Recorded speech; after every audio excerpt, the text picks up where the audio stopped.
My name is Catherine Wilson. As I sit here in this luxury hotel lobby holding my son Lucas's hand, I'm remembering that day. The stillness of the lobby, surrounded by massive marble columns, makes our heartbeats seem louder. As a curator at the Boston Museum of Fine Arts, I was living a fulfilling life. It was on a spring afternoon, while I was immersed in planning an Italian Renaissance exhibition, that I met Robert. A senior investment manager at Goldman Sachs, he was participating in a special corporate tour. It was a particularly memorable group, and I found myself excited by the participants' genuine interest in art and their thoughtful questions. "Your explanation of Botticelli's brushwork was fascinating, especially your insights about the portrayal of flowers in Primavera," Robert approached me after the tour. With his distinguished features and navy suit, he was the epitome of sophistication. His deep knowledge of art captivated me. I can still remember the sparkle in his eyes as we discussed Caravaggio's use of light and shadow. Our subsequent conversation at the cafe seemed to stretch into eternity. Having studied in Florence, Robert possessed extensive knowledge of Italian Renaissance art. His analysis of the Medici family's patronage and the economic influences on art was both sharp and poetic. I was deeply impressed that an investment banker could have such a sensitive understanding of art. Our courtship was like something from a movie. Special exhibitions at New York's Metropolitan Museum, vacation in Paris, Boston Symphony Orchestra concerts. I still vividly remember the warmth of his hand as he gently held mine while listening to Mahler's Symphony No. 2, Resurrection. His cultivation and thoughtfulness completely won my heart. Our wedding at a historic church in Beacon Hill was like a fairy tale. Sunlight streaming through the stained glass windows onto my pure white wedding dress felt like an angel's blessing. We exchanged vows of eternal love as the majestic sound of the pipe organ filled the cathedral. Our new life in a penthouse in Manhattan's upscale residential district exceeded my imagination. The spacious living room windows offered a panoramic view of Central Park's greenery. The walls were adorned with Robert's collection of Impressionist works, creating a space like a private museum. On weekends, we'd select organic ingredients from the neighborhood Whole Foods and cook together. Those evenings discussing art over wine were precious moments of happiness. We were the talk of society circles, regularly invited to charity events and opera premieres, highly regarded as patrons of the arts. Then Lucas was born, the crystallization of our love. Watching our son grasp tiny paintbrushes and create his colorful world brought Robert and me infinite joy. I especially treasured the moments when Robert would gently explain art books to our son. On his 4th birthday, I gave Lucas a teddy bear named Mr. Brown. He immediately took to the lovable brown-furred stuffed animal with its endearing expression. This special teddy bear, found at Harrods in London, was a handcrafted treasure. "Mr. Brown is my best friend. We'll be together forever and ever," Lucas would say with a smile that was my greatest treasure in this world. Every night, I felt enveloped in happiness watching my son sleep while hugging Mr. Brown. However, that happiness wasn't destined to last forever. Changes crept into our lives slowly but surely. Looking back now, it started with subtle signs that I should have noticed. One day, I became concerned when I saw Lucas's artwork from his painting class. His pictures, usually full of bright colors, gradually began incorporating darker tones. He started clutching Mr. Brown more tightly, and his body would slightly tremble at the sound of his father's voice. I sometimes wonder if I should have taken those subtle signs more seriously back then. But that's just hindsight prayer-like regret. Yes, something was definitely stirring beneath the surface of our glamorous married life. The changes began around Lucas's second birthday. At first, it manifested as control in the name of love. "Catherine, you should quit your museum job. Shouldn't you be spending that time with Lucas?" Robert said one night while swirling his wine. His hand lacked its usual grace. When I tried to discuss our son's education, his eyes had already turned cold. "Why don't you understand? You need to become a full-time housewife to build a perfect family." Those words carried the weight of a final decision. When I tried to object, an expensive wine glass was thrown against the wall, leaving crimson spatters on the white surface. The shock left me speechless.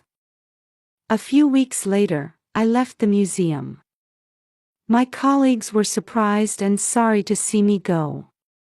The director especially expressed concern about my departure in the middle of planning the Italian Renaissance exhibition. But Robert's persuasion was skillful. "We're making this decision considering my wife's health. I hope you can understand." His words were accompanied by his usual gentlemanly smile. On the surface, we appeared to be the ideal couple. After leaving my job, my range of activities gradually became restricted.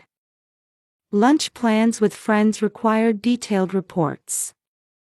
A monitoring app was installed on my phone to track my location constantly. Credit card statements were checked daily, with harsh interrogations following any suspicious expenses. "This is for your own good. I'm protecting you," Robert would say, gripping my shoulder hard enough to leave bruises. Lucas responded sensitively to these changes. He began having more nightmares and wouldn't let go of Mr. Brown. His preschool teacher reported, "He's been using darker colors more frequently during art time." One day, I froze when I saw my son's drawing. A large shadow drawn in black crayon seemed to be chasing a small figure. Next to it, Mr. Brown was depicted reaching out a gentle hand. The violence welled up like a spring, gradually gaining momentum. What started as aggression toward objects eventually turned into direct violence against me. It began with something trivial.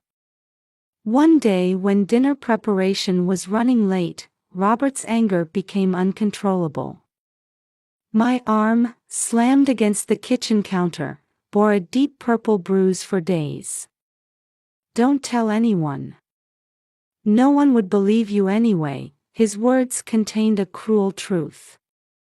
Who would believe in the violence lurking beneath the mask of Goldman Sachs's skilled investment manager, the gentleman known as an art enthusiast, the socially conscious philanthropist? The examination at Massachusetts General Hospital was conducted discreetly. Though the doctor gave me a skeptical look at my explanation of falling down the stairs, there was no further questioning. The medical report recorded it just as I'd said. Security cameras multiplied throughout the house. Under the pretext of security, my every move was monitored. The maid was obligated to report on my activities when I went out. The driver was instructed to report all destinations. One night, I woke to Lucas's crying. When I rushed to his bedroom, he was trembling, clutching Mr. Brown tightly. "Daddy was in my scary dream." Those words solidified my resolve. Shortly after, I began secretly searching domestic violence websites. Using the library's computer, I created a personal email address and started collecting evidence. Photos of arm bruises with dates were saved in a hidden folder on my smartphone. Screenshots of threatening emails. Records of unauthorized withdrawals from my bank account. Copies of medical reports. Recordings of verbal abuse. All were carefully encrypted and backed up to the cloud. But the safest storage place turned out to be unexpected, inside Mr. Brown's back zipper. It was the safest place because my son carried it everywhere. I carefully placed waterproofed evidence inside the stuffed animal. "Mr. Brown is our guardian angel," I whispered while stroking my sleeping son's cheek. Ironically, the teddy bear carrying records of violence had become our hope. Looking at my transformed husband, I wondered, was that cultured gentleman I met at the museum just a mask? Or had something changed him? I later learned that Robert's father had also been violent. The cycle of violence passing through generations. When I learned this, I felt strongly that I had to break this chain for Lucas's sake. Someone who can save us must be out there somewhere. That belief alone sustains me now. We wait with the evidence sleeping inside Mr. Brown. Hope was found in an unexpected place. One Saturday afternoon, I couldn't have imagined that meeting Susan Parker at Lucas's art class would change our lives. She was the artist who ran the class, with a warm personality that naturally opened children's hearts. "Mrs. Wilson, could we talk for a moment?" Susan invited me to a corner after that day's lesson. The evening light streaming through the window softly illuminated her face. On the desk lay a drawing Lucas had made. "I'd like to talk about this picture." Dark colors spread across the entire paper. In the center, a small human figure seemed to be chased by a large shadow. And in the corner, a brown teddy bear was drawn as if watching over the scene. My heart began racing. "I was once in your position," Susan's quiet confession brought tears to my eyes. 15 years ago, she too had been a victim of domestic violence. Now she works as an art therapist at a DV shelter. "You're not alone. There are people who will help you." Those words seeped into my heart like opening a long-closed door. After that, we carefully maintained contact. A new email address created from the library computer. Brief calls from public phones. And conversations at Lucas's art class, a place no one would suspect. Through Susan, I gradually learned about support networks. The existence of DV shelters. Pro bono lawyers. Psychological counselors. And other women with similar experiences. But no one might believe me. When I expressed my anxiety, Susan answered gently but firmly. "That's exactly why evidence is important. What you've collected is very valuable. The evidence hidden inside Mr. Brown. It was meant to be the key to our future." The escape plan was meticulously crafted. The timing would coincide with Robert's Chicago business trip. 3 days of freedom would be our chance to open the door to a new life. Preparations were made with utmost caution. First, the passports. I timed retrieving mine and Lucas's passports from the safe in Robert's study for when he was in a drunken sleep. Ironically, the combination was our wedding anniversary. Preparing cash required even more caution. A little at a time from weekly grocery money. Inflating amounts on luxury supermarket receipts and saving the difference. I learned tricks for evading credit card history checks from the support group. Documents were gradually copied and stored in a library locker. Birth certificate, marriage certificate, school records, medical records. And the photos and audio recordings of domestic violence were encrypted and backed up to the cloud. The evidence in Mr. Brown remained our trump card. Susan provided a new cell phone. With a prepaid SIM, there was no worry about tracking. I memorized all emergency contacts. The shelter's number. Susan's number.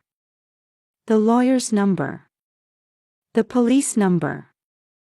These were never written down, only repeated countless times in my mind.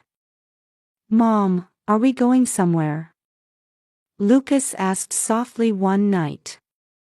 My clever son must have sensed something was about to happen. "Yes, we're going on a wonderful adventure," I answered, hugging him. "Mr. Brown's coming too, right?" "Of course. Mr. Brown is our important ally." To ease my son's anxiety, I created a story.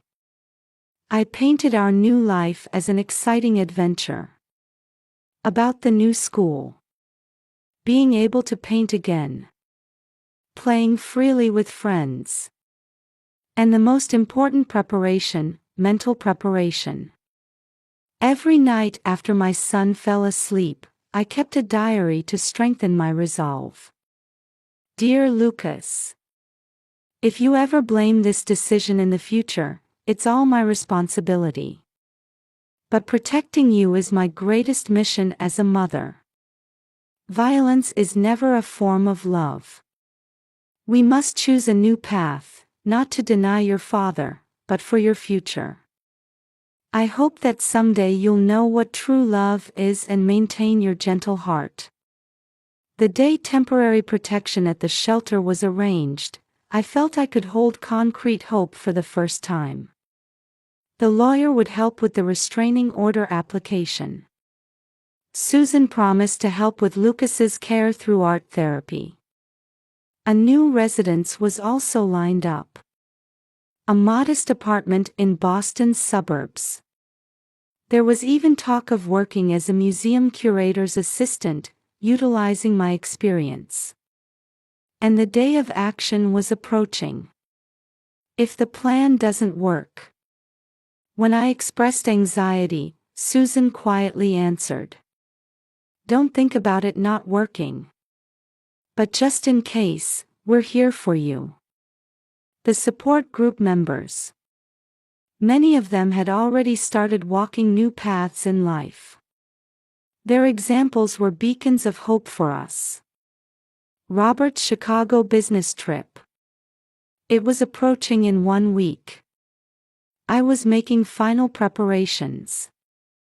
Checking suitcase contents, moving essential belongings to the library locker. Verifying the new phone's charge, rememorizing emergency contacts. Checking the evidence in Mr. Brown one more time.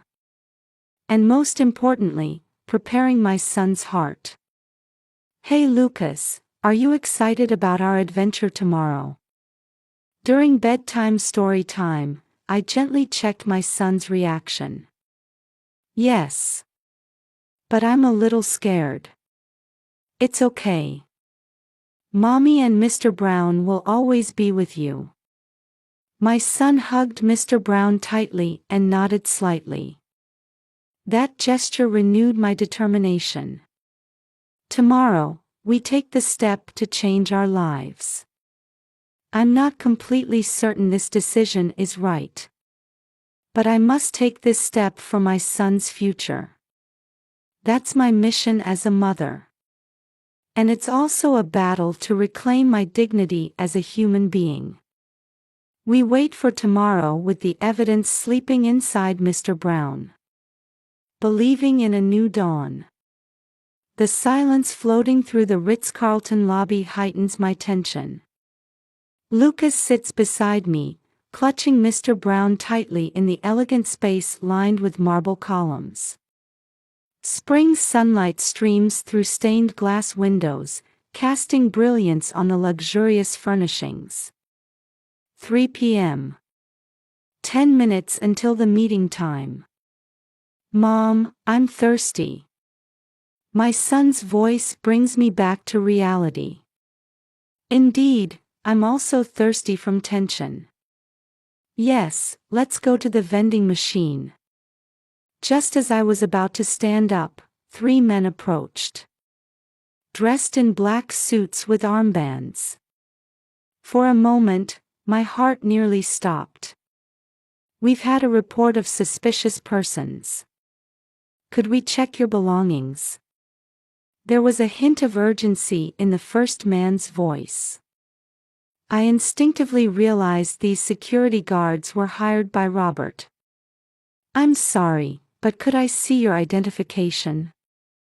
I asked, trying to appear calm. However, they had already positioned themselves to surround us. There was no escape. We especially need to check the child's stuffed animal.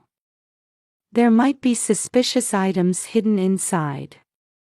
When the central man reached out, Lucas began trembling, grabbing my skirt. Mom. I'm scared. My son's face was turning pale. At that moment, another man in uniform approached. His badge gleamed with Torres, Chief of Security. What's going on here? Torres's voice carried professional authority. Checking suspicious persons. We need to examine the contents of this stuffed animal. Wait. Show me your identification. At Torres's demand, the fake security guards hesitated for a moment.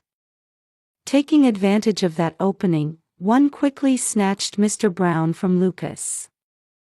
No. Mr. Brown. My son's scream echoed through the lobby. The man roughly opened the teddy bear's zipper. At that moment, photos and documents scattered across the floor.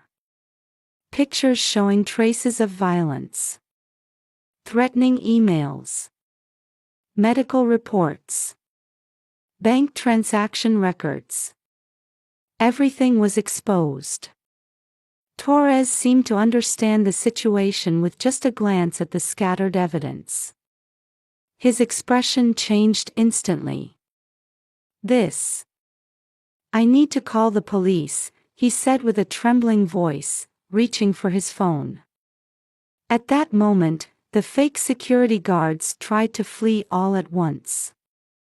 Nobody move.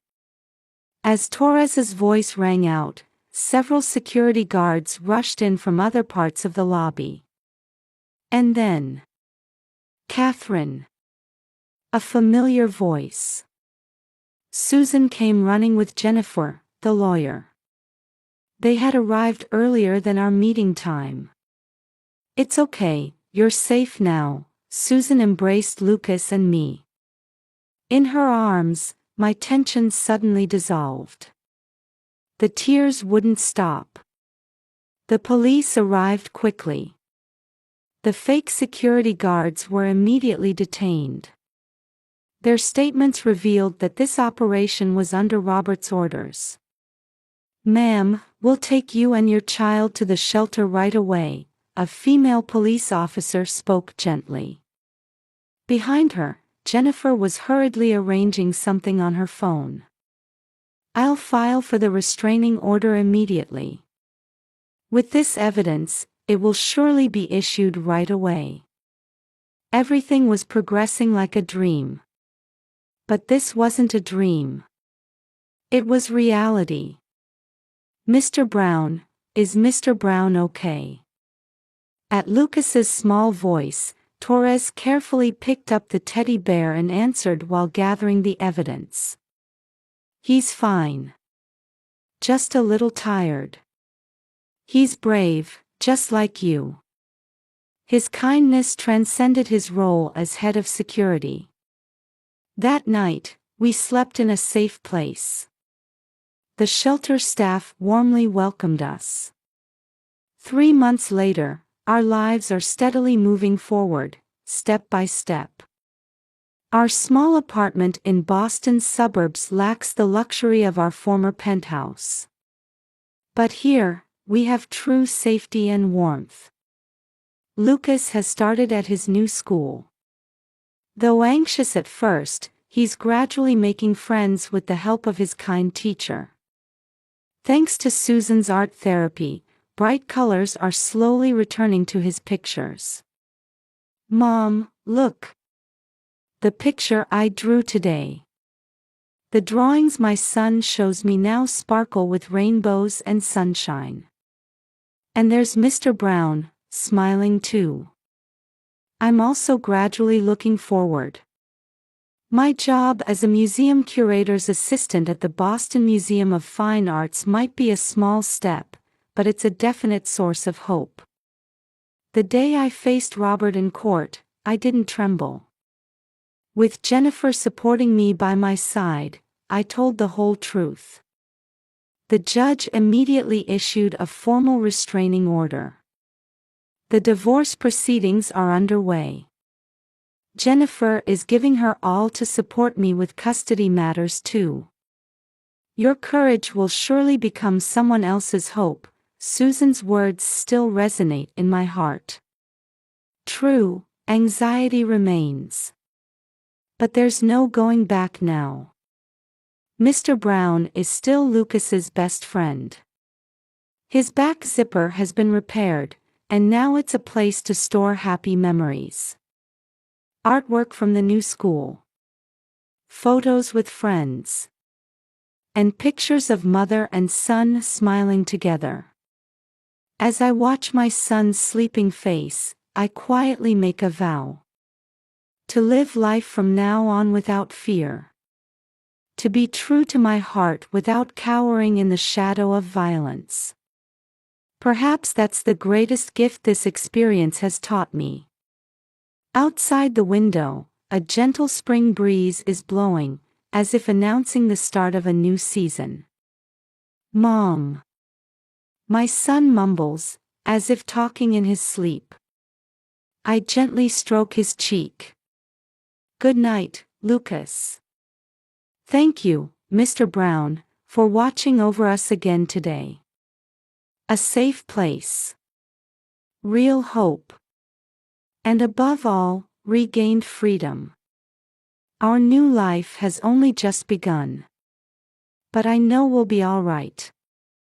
After all, we're not alone anymore. I could almost see Mr. Brown's kind eyes smiling gently.